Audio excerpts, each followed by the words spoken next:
Hello friends, स्वागत है आप सभी का आपके अपने यूट्यूब चैनल टारगेट विद हर्षित में। देखिए, इसमें देखेंगे रोजगार समाचार में महत्वपूर्ण सूचना 19 मई का। और देखेंगे कल ही शाम को एक ऑर्डर आया यूपी गवर्नमेंट का। उसके बाद छात्रों में बड़ा हड़कंप है। लगातार लगभग मुझे 150 से 200 मैसेज मॉर्निंग तक पूरे मिल चुके हैं। बहुत ज़्यादा लोग फ्रस्ट्रेटेड है, परेशान है। उसकी पूरी डिटेल्स इसमें देखेंगे। क्या सच में कोई वैकेंसी नहीं आएगी अब यूपी गवर्नमेंट में? और देखेंगे क्या इसका इम्पैक्ट ट्यूबवेल ऑपरेटर ज्वाइनिंग पे भी पड़ेगा। 69,000 वैकेंसी में क्या पेंच फंस रहा है? CBSE 10वीं और 12वीं की डेट शीट एग्जाम जारी हो गई है। तो ये पूरी अपडेट देखेंगे। तो चलिए फ्रेंड, वीडियो को शुरू करते हैं। वीडियो स्टार्ट करने से पहले अगर अभी तक हमारे चैनल को आप सब्सक्राइब नहीं किए हो तो कृपया चैनल को सब्सक्राइब कर लें, ताकि ऐसी ही पूरी इंस्टेंट अपडेट और सारी अपकमिंग एग्जाम की क्रैश कोर्स आपको मिलते रहे। चलिए फ्रेंड, वीडियो को शुरू करते हैं। दोस्तों, ये वही प्रेस है, प्रेस विज्ञप्ति है जिसमें ये सारी चीज़ें, ये जो नोटिस आई है गवर्नमेंट की तरफ से। प्रेषक संजीव मित्तल, अपर मुख्य सचिव वित्त विभाग उत्तर प्रदेश शासन सेवा में समस्त अपर मुख्य सचिव प्रमुख सचिव उत्तर प्रदेश शासन। ठीक है। विषय कोविड-19 कारण प्रदेश में लॉकडाउन घोषित होने के फलस्वरूप उत्पन्न विशेष परिस्थिति में व्यय प्रबंधन में मित व्ययता के लिए दिशा निर्देश। महोदय, विश्व स्वास्थ्य संगठन WHO द्वारा कोविड-19 की महामारी घोषित किया गया। लॉकडाउन घोषित होने से राज्य सरकार के राजस्व में अप्रत्याशित कमी आई है। कोविड-19 महामारी के रोकथाम तथा जनहित के अन्य कार्यों हेतु संसाधनों की पर्याप्त उपलब्धता सुनिश्चित किया जाना आवश्यक है। इस स्थिति में संसाधनों के समुचित उपयोग तथा कैश प्रबंधन हेतु राज्य सरकार द्वारा वित्तीय वर्ष 2020-21 के लिए निम्न निर्णय लिए गए। दोस्तों, पहले पूरी अपडेट ये देख लीजिएगा। पूरी मैं निष्कर्ष बताऊंगा कि क्या इनका प्रॉब्लम है, क्या क्या होगा, सारी डिटेल इसमें दूंगा। राज्य में कई केंद्र पूर्व निधानित, ठीक है, सेंट्रली स्पॉन्सर्ड स्कीम संचालित है, जिसका सीधा लाभ प्रदेश की आम जनता को प्राप्त हो रहा है।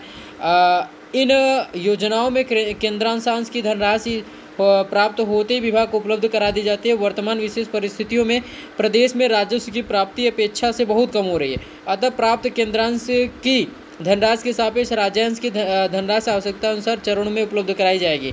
दूसरा है आपका, प्रदेश के समग्र विकास हेतु राज्य सरकार द्वारा अनेक राज्य पोषित योजनाएं चलाई जा रही है। वर्तमान विशेष परिस्थितियों के दृष्टिगत यह आवश्यक है कि सभी विभागों द्वारा ऐसी योजनाओं की समीक्षा कर ली जाए तथा उन्हीं योजनाओं को इस वित्तीय वर्ष में क्रियान्वित। देखिए, ये सबसे इम्पोर्टेंट है, आप लोग को ये सारी चीज़ें ध्यान देनी चाहिए। ठीक है। इस वित्तीय वर्ष, अभी मैं पूरी अपडेट बता दूंगा कि क्या क्या प्रॉब्लम होगी इसमें। इस वित्तीय वर्ष में क्रियान्वित किया जाए जो अपरिहार्य प्रतीत, जो बहुत ही ज़्यादा जरूरी है। ऐसी योजना जो अपरिहार्य व आवश्यक न हो, उन्हें वर्तमान वित्तीय वर्ष में, मतलब इस साल 2021 में स्थगित किए जाने पर विचार किया जा रहा है। 1 अप्रैल 31 मार्च, आप ध्यान देते रहिए इस बात को। ठीक है। राज्य सरकार द्वारा वर्तमान में ऐसे निर्माण कार्य किए जा रहे हैं जिन्हें पूर्ण किए जाने हेतु धनराशि की आवश्यकता था। बजट में उपलब्ध धनराशि का उपयोग ऐसे निर्माण कार्यों में ही किया जाएगा जो प्रारंभ किए जा चुके हैं। सब दूसरी इंपॉर्टेंट ये चीज़ बात। ठीक है। आगे देखते हैं। इसमें सीमित संसाधनों को ध्यान में रखते हुए केवल नए निर्माण कार्य, ठीक है, किए जाने के लिए वो किया गया है। इसमें सबसे इम्पोर्टेंट जो चीज़ है, इसको अंडर ब्रैकेट किया गया है, ये आप ध्यान दे लीजिए पहले यहाँ से। ठीक है। विभागीय कार्य प्रणाली में परिवर्तन, सूचना प्रौद्योगिकी के अनुप्रयोग आदि कारणों से अनेक पद वर्तमान परिवेश में अप्रासंगिक हो गए। बहुत से ऐसे सारे पद हैं जैसे जो ग्रुप डी में हैं वो अप्रासंगिक हो गए या किसी और के द्वारा वो कराया जा सकता है, जिन्हें विभागों द्वारा चिन्हित कर समाप्त करने की कार्रवाई की जाए। ठीक है। अब उनको समाप्त किया जाएगा। दूसरी बात है, इन समाप्त किए जाने वाले पदों पर यदि कोई कर्मचारी कार्यरत है तो उसे विभाग में रिक्त पदों पर समायोजित किया जाए। आप यहाँ एक चीज़ ध्यान दीजिए, वो पद से बहिष्कृत पूरी तरीके नहीं होंगे। विभाग में जो अदर रिक्त पद है उन पर समायोजित कर दिया जाएगा, मतलब उसके लिए वैकेंसी स्पेशली नहीं आएगी जो रिक्त पद है। दूसरी इंफॉर्मेशन आपकी यहाँ है, वर्तमान वित्तीय वर्ष में विभागों द्वारा नए पदों का सृजन नहीं किया जाएगा। देखिए, इसमें जैसे कई सारे लोग चकबंदी लेखपाल का बोल रहे हैं, कई सारे लोगों ने बैच चलाई दी। बहुत सारे लोग मुझे फ़ोन कॉल करके बोले थे कि सर ज्वाइन करना उचित होगा कि नहीं, पहले PET होगा कि पहले चकबंदी होगा। तो मैंने आपको बोला था कि कोई भी क्रैश कोर्स, कोई भी डिटेल्स अभी आपको, मतलब जो बैचेस हैं, ऑनलाइन क्लासेस नहीं ज्वाइन करनी। और वैसा ही कुछ किया जा रहा है, देखिए कोविड-19 की वजह से। ठीक है। विभिन्न विभागों में सलाहकार, अध्यक्ष, सदस्य आदि अस्थायी प्रकृति के पदों की नियुक्तियाँ की जाती है। इन पदों पर पदों के लिए सहयोगी स्टाफ की व्यवस्था हेतु कोई नया पद सृजित न किया जाए। सहयोगी स्टाफ की व्यवस्था सरप्लस स्टाफ अथवा आउटसोर्सिंग से किया जाए। आउटसोर्सिंग इन द सेंस है कि जैसे सरप्लस है, अगर ज़्यादा है स्टाफ तो उन्हीं से काम करवाया जाए। अगर अदरवाइज आउटसोर्सिंग मतलब कुछ टाइम के लिए, मतलब वो परमानेंट नहीं रखे जाएंगे। इस तरीके से ये पूरी अपडेट है इसमें, और कल ही ये न्यूज़ में पूरी आई है। आज के न्यूज़ में देख लेते हैं दोस्तों। यहाँ से आज के न्यूज़ में है ये वाली, ये चीज़ आप पूरी तरीके से अपडेट देख सकते हैं। इस साल नए पद नहीं, खर्चों में 25% की कटौती। यूपी में महामारी की वजह से राजस्व में कमी, नए वाहनों की खरीद पर महंगी हवाई यात्रा पर प्रतिबंध। ये महत्वपूर्ण जो निर्देश है मैं आपको दिखा दे रहा हूँ, बस यही इंपॉर्टेंट है। बजट से चल रही योजनाओं की विभाग समीक्षा करे, उन्हीं योजनाओं को चालू रखा जाए जो अपरिहार्य है। बजट में उपलब्ध राशि का उपयोग ऐसे निर्माण कार्य में हो जो शुरू हो चुके हैं। ठीक है। तकनीकी के बढ़ते उपयोग से कई पद अप्रासंगिक हो गए, ऐसे पदों को समाप्त कर दिया जाएगा। इन पदों पर कर्मचारी समायोजित हों।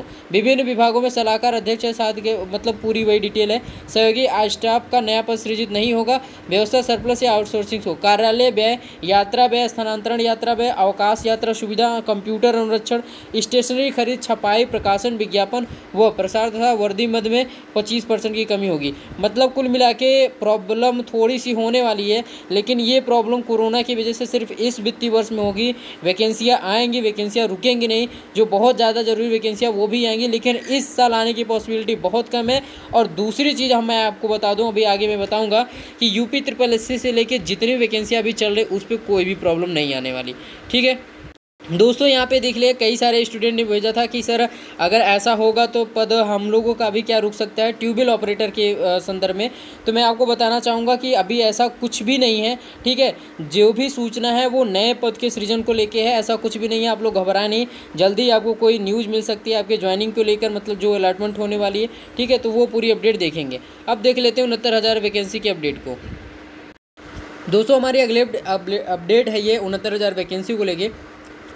यहाँ से देख सकते हैं आप, दिन रात मेहनत करके 69,000 शिक्षक भर्ती में सफलता तो हासिल कर ली, लेकिन मंजिल अभी भी काफ़ी दूर नज़र आ रही है। ये कल की न्यूज़ है, पूरी अपडेट है, इसमें देख लीजिए आप। सहायक अध्यापक भर्ती में सफल घोषित किए गए अभ्यर्थियों के ऑनलाइन आवेदन की प्रक्रिया 18 मई से मतलब कल से शुरू होने जा रही थी। आवेदन तो घर बैठे हो जाएगा, लेकिन काउंसलिंग में पेज फंसेगा। काउंसलिंग 3 से 6 जून तक प्रस्तावित है, जबकि सामान्य यात्री ट्रेनों का संचालन चाहे बसों का संचालन हो 30 जून तक बंद रहेगा। रोडवेज की बसों के संचालन को लेकर भी असमंजस की स्थिति बनी हुई है।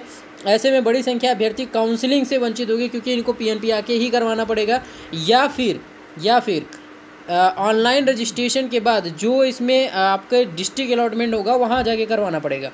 तो ऐसा हुआ तो भर्ती में सफलता के बावजूद नौकरी हाथ नहीं आएगी।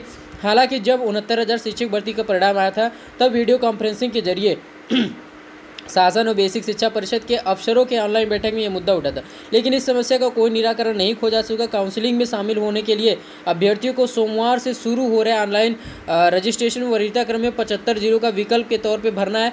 ऑनलाइन रजिस्ट्रेशन 26 मई की मध्यरात्रि तक होगा। इसके बाद मेरिट बनाकर 26 मई तक इसके बाद मेरिट बनाकर कट ऑफ अंक तय किए जाएंगे और इसी के आधार पर अभ्यर्थियों की काउंसलिंग के लिए बुलाया जाएगा। कट ऑफ के अंक के आधार पर अभ्यर्थियों की काउंसलिंग के लिए किसी भी जिले में जाना पड़ सकता है, जैसे कि मैंने थोड़ा देर पहले बताया।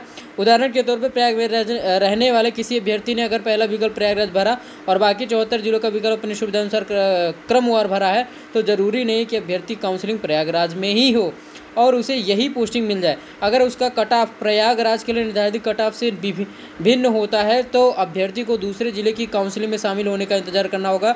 अगर अभ्यर्थी का कट ऑफ किसी अन्य जिले के लिए निर्धारित कट ऑफ के समान है तो अभ्यर्थी वहां आयोजित होने वाली काउंसलिंग में शामिल होगा। लेकिन सवाल उठ रहे हैं कि जब सामान्य यात्री ट्रेनों और बसों का संचालन नहीं होगा तो अभ्यर्थी संबंधित जिले तक कैसे पहुँच पाएगा।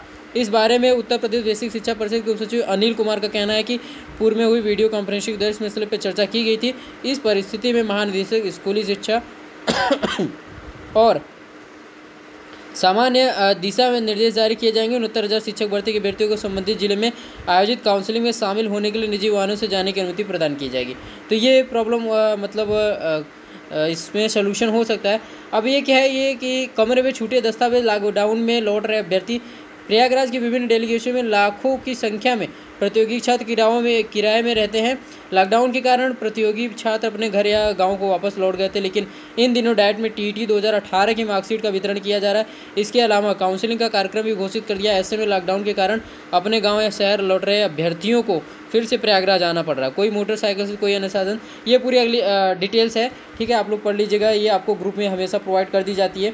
कोई भी लेटेस्ट इन्फॉर्मेशन होती है तो आपको ग्रुप में दे दी जाती है। जब इन्फॉर्मेशन 4-5 हो जाते हैं तो वो वीडियो के माध्यम से आपको सभी को दे दिए जाते हैं। तो ये थी पूरी अपडेट दोस्तों। मैं 2-3 दिन से पोल चला रहा हूँ, आप चाहें तो आप भी कमेंट बॉक्स में आपके टीईटी के पूरे गुणांक को मैसेज कर सकते हैं, और जल्दी शाम तक या कल तक एक सबसे इम्पोर्टेंट, सबसे 100% श्योरिटी एक कट ऑफ बताई जाएगी, गुणांक कट ऑफ बताया, जिसके आधार पे आपका चयन होना है। अगर आपका इतना हो रहा है तो आप डेफिनेटली सेफ हो। तो ये थी पूरी आज की अपडेट। वीडियो पसंद है प्लीज़ लाइक शेयर जरूर कर दीजिएगा। Thank you so much. जय हिंद, वंदे मातरम।